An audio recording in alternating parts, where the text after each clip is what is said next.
So Team USA are in what I will call a very interesting group when it comes to the Olympics in 2024. And they are facing off against what I would say is, I think they're actually probably in the best possible situation for them because you've got to face off against good teams. They're in a group where they are facing the second best team in the world. And look, I think France might be the only team that even have a slight chance of beating them. I think France are the only team that have a slight chance of beating Team USA, but it's highly unlikely. And I think that the next best team is Belgium. Even without Julie Alamont, it's Belgium. And then you've also got the dark horse. You've got one of the dark horses in this competition is Japan. Like, if you look at the last Olympics, so like the last Olympics was 3 years ago. USA's team was very different. But like they faced Japan in the final. And look, it was a comfortable win. I'm not going to say an absolute blowout win. But like that also included Brittany Griner scoring 30. Brittany Griner carrying that team. But you still had Aja Wilson, Breanna Steward. This was, I will say, this is what I call team sentiment. And this is why I think not 2K, Jesus, I'm too used to that game. Why Team USA think that they can bring a team based on sentiment is that, like, look, I'm sorry, in 2021, Sue Bird, really? Sue Bird in 2021, right before retiring. When did Sue Bird actually, how many more years did Sue Bird last after that? Because Sue Bird's a couple of years, I know she's a couple of years older than Taurasi. So she's 43, like she was 41. Like a 41-year-old Sue Bird, who's 1 year off retiring. And Sue Bird also, that season, was averaging 10 points a game. She was averaging 10 points and 5 assists a game. So, like, no wonder they're starting Chelsea Gray if that's what they did all those years ago. And even when Chelsea Gray was the point god, she wasn't even starting. So, obviously must feel bad about that. But, and then again, Sylvia Fowles, to be fair, not as old as Sue Bird, but, like, coming towards the end of her career. But if you're looking, again, at this, like, Japan team, you've got players, like, you've got very, very good players in the Japan team, and they upset Belgium. So, it's going to be, their game tomorrow is against the Japanese. And if you know anything about team sports, there is no country that outperforms, maybe Iceland. Maybe Iceland tend to outperform the sum of their parts more than Japan. But I don't know what it is, but the amount of Japanese, when a Japanese athlete that's pretty good at their sport puts on the Japanese jersey, singlet, whatever it is, they instantly become world beaters. So I reckon maybe 15, 20 point win for Team USA in that game. And you can see it's going to be close. So if you look at Team USA in the last Olympics, I think everything was close. Everything was close. Like, Breanna Stewart, I think, won MVP. So not everything was close. Nothing was close last Olympics. Jeez, why am I saying everything's close? I think nothing was close. So I think they can still do it. Like, they only beat Nigeria by 9 in the first game. Jeez, they only beat Nigeria by 9 last Olympics. They were up 20 going into the fourth. They comfortably beat Japan. They beat France. Was this a comeback in the fourth? No, they actually were very close to losing to France.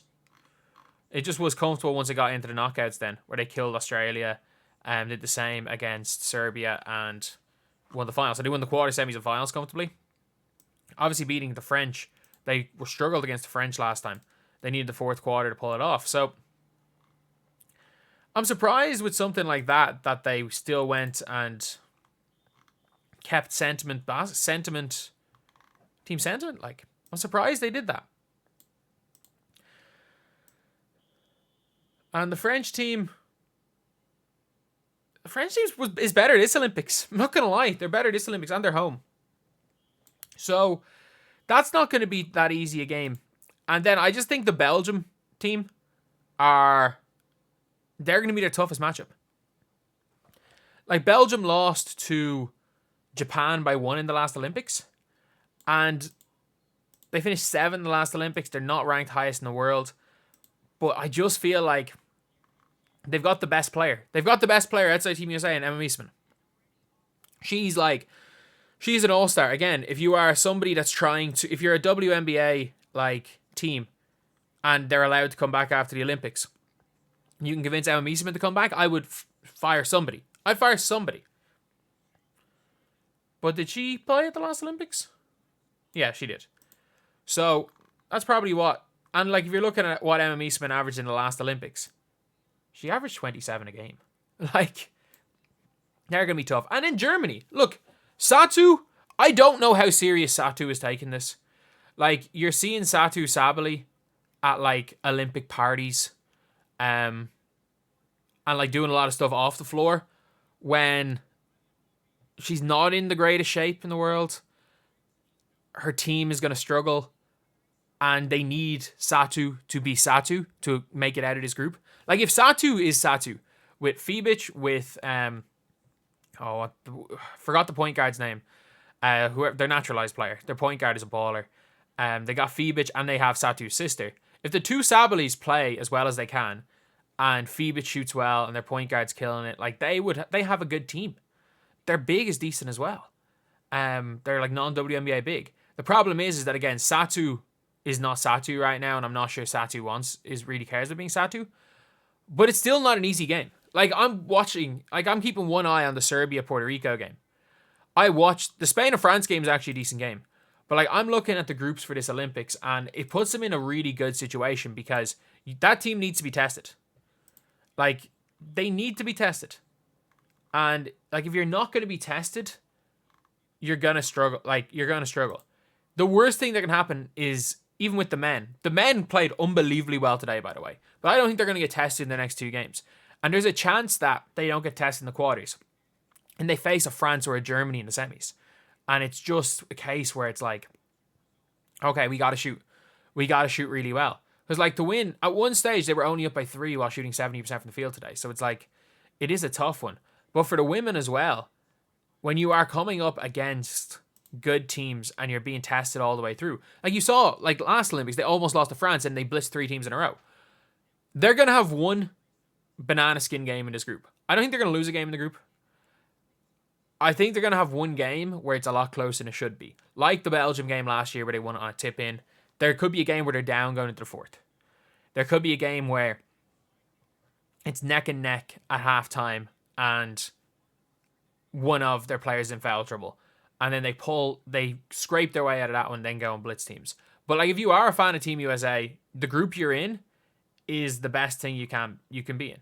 It is the single best group you can be in because you want to be in a group. You don't want to be in a group where you beat everyone by 40. Because that means when you come up against a team, if you're used to beating everyone by 40, and let's just say you came up against Serbia, Puerto Rico, and I'm trying to think who's weak. Off the top of my head, I can't think of another. And Germany.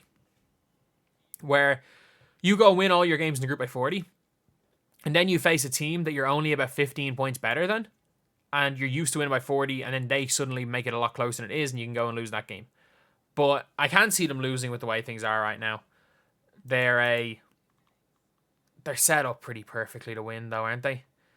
They're set up very, very well to win, and the fact that they're playing Japan in the first game, who are going to be a tough test. Look, Japan aren't winning it, but we saw the last time, even if it was on home soil, there was no fans, Japan bringing Team USA close. It's not a formality that they destroy and walk over Japan. And by doing, like, steamrolling Japan is a good start. And if they steamroll their group, then, man, this might just be the best Team USA team we've seen in a long time.